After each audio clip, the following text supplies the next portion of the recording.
Palawan Beach. Katatapos ko lang nag-exercise. So, ayun na siya din natin. Naglalakad pa ako para mag-exercise.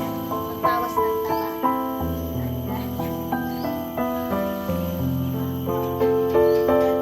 Sabay pakita sa'yo yung likod natin.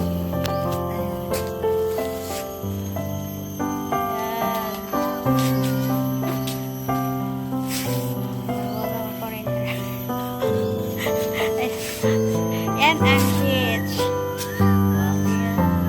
Ganda. Ang ganda. Kanina daming naglalarong mga aso doon. Mga tenant.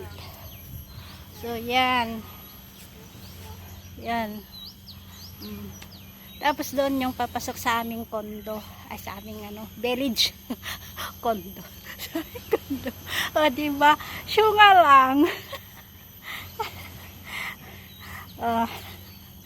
Yan. Dito lang naman ako gumala sa umaga. Gumagala sa umaga.